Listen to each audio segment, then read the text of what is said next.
fazer o upload da minha mente para uma rede de computadores e viver para sempre. E aí, você teria coragem de fazer também?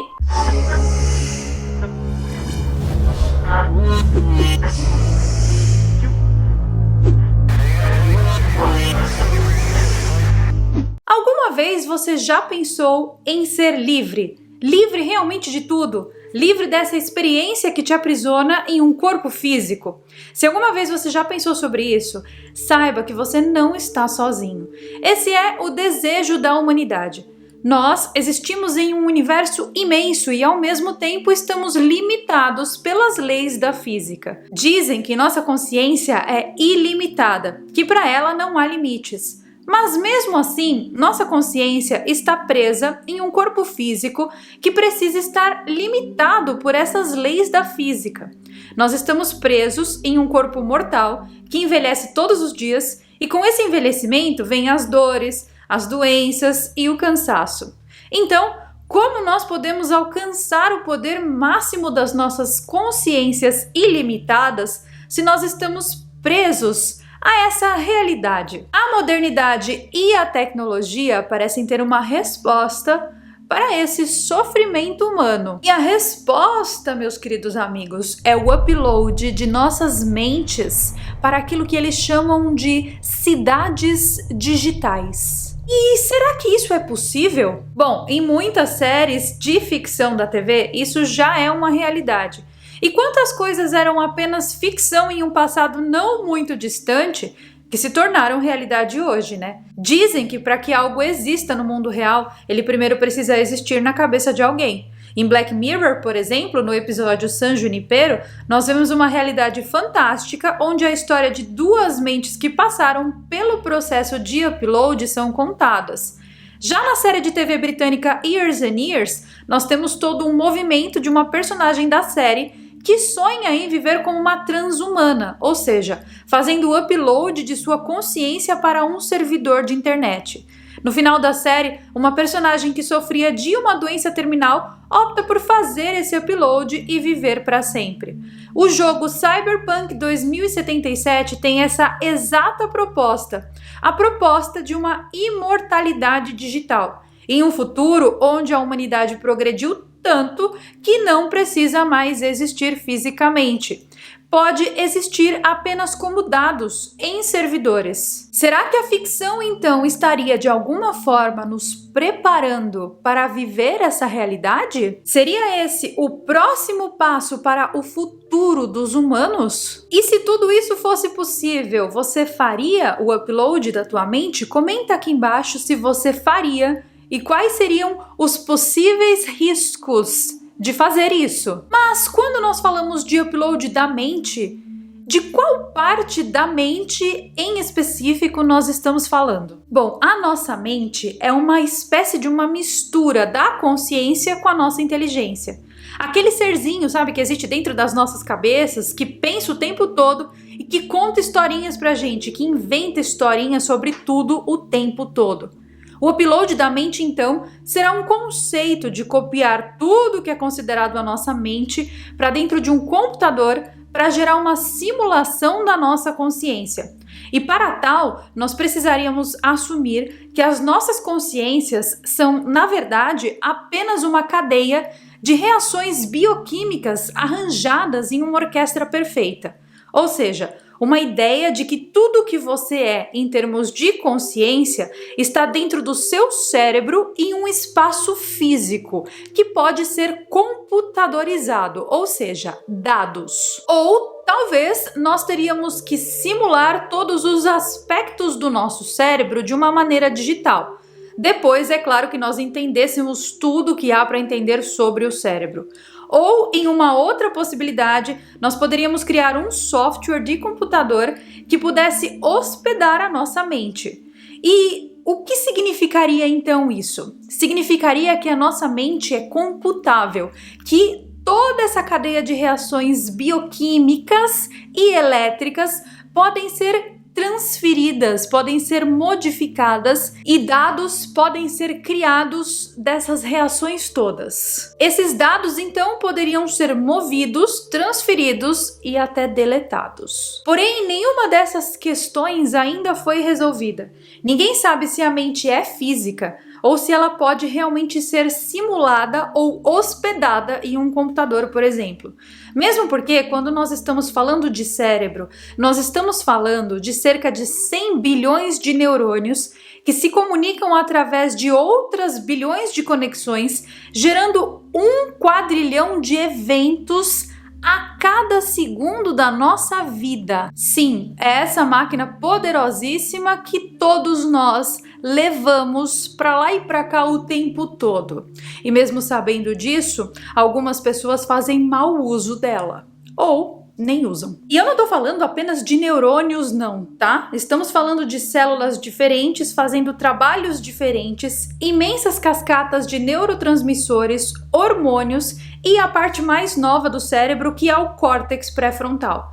Esse córtex pré-frontal, ele é responsável por todas as habilidades que os humanos possuem à frente dos animais de menor desenvolvimento.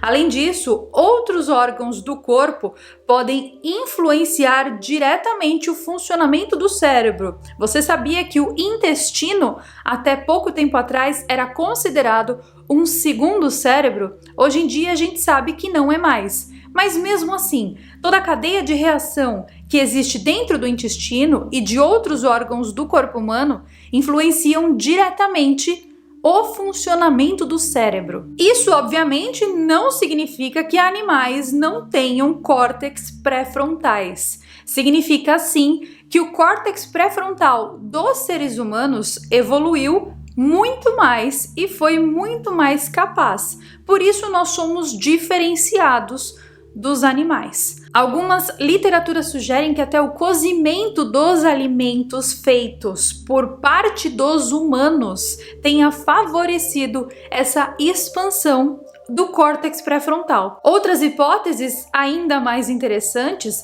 sugerem que em um passado remoto, os seres humanos teriam passado por um processo de hibridização, uma espécie de uma mudança no DNA dos seres humanos, feita em laboratório, que tenha favorecido o desenvolvimento do córtex pré-frontal em humanos e que, por consequência, tenha nos tornado a raça dominante deste planeta. Mas a verdade mesmo é que ninguém sabe ao certo. A verdade é que não existe uma parte específica do cérebro que seja responsável pela nossa mente, mas sim, todas as áreas do cérebro trabalham em conjunto para gerar ações complexas e as experiências complexas que nós temos todos os segundos. Então, você já percebeu aqui que para pegar todo esse imenso e ordenado sistema e fazer o upload disso para uma máquina, não é uma tarefa simples. Mas existem alguns mecanismos que já estão bem avançados nesse sentido, como por exemplo o mapeamento cerebral de cada uma das células que existem no cérebro. Em 2019, os cientistas conseguiram mapear com sucesso todas as células do cérebro de um ratinho que possui 100 mil neurônios, 4 quilômetros de fibras neurais e bilhões de sinapses neurais. Para fazer isso, eles tiveram que cortar, segmentar o cérebro desse ratinho em 25 mil partes. Gente, é um cérebro desse tamanho. Vocês já imaginaram quantos cortes serão necessários para escanear todo o cérebro humano e processar a exata mesma operação? Depois, eles organizaram todo esse mapeamento e para organizar, eles demoraram mais de 3 meses para gerar um modelo 3D desse cérebro. E os dados completos do cérebro do ratinho possuem 2 milhões de gigas. São 2 milhões de gigas para processar os dados completos do cérebro de um ratinho. Vocês já imaginaram a quantidade de dados, de gigas, que nós iríamos precisar para processar todo o cérebro humano em uma máquina? De fato, esse processamento produziria mais dados do que a capacidade de armazenamento de dados que existe hoje no planeta Terra. Mesmo se a gente fosse capaz de fazer esse upload aí, Depois que tudo estivesse na máquina, nós precisaríamos arranjar esses dados para que eles funcionassem. O que seria o caso, por exemplo, dentro daquela série Devs, onde existe um imenso computador quântico que simula uma realidade muito parecida com a realidade mesmo. Vocês já assistiram essa série? Se não assistiram, fica aí mais uma recomendação. E a realidade sobre essa história toda é que nós não sabemos se isso é possível ainda. Ainda mais se a gente considerar que a consciência vai muito além do que simplesmente as nossas sinapses. Os nossos cérebros geram verdadeiros campos eletromagnéticos no entorno das nossas cabeças, justamente por causa da atividade elétrica que existe ali dentro. É algo tão sofisticado que talvez a gente morra tentando encontrar uma solução para isso. Mas a minha pergunta agora, que é ainda mais complexa do que tudo isso é: e se na verdade isso já aconteceu? Como assim? E se, na verdade, nós, como estamos aqui, agora, sejamos o resultado de uma civilização que avançou muito e que resolveu fazer o upload de suas mentes? E que isso que nós estaríamos vivendo aqui não é a vida que nós achamos que deveria ser, mas sim uma simulação computadorizada. A hipótese da simulação é muito mais provável em cálculo de probabilidade do que a hipótese da não simulação. Então, sendo assim, será que nós precisaríamos fazer o upload da nossa consciência para viver para sempre? Ou, naturalmente, quando o corpo físico morre, isso já acontece? Bom, são questionamentos que, infelizmente, hoje eu não tenho a resposta para passar para vocês. E talvez eu nem vá ter a resposta por muitos e muitos anos. Mas o que importa aqui mesmo não é a resposta, mas sim que a gente continue questionando.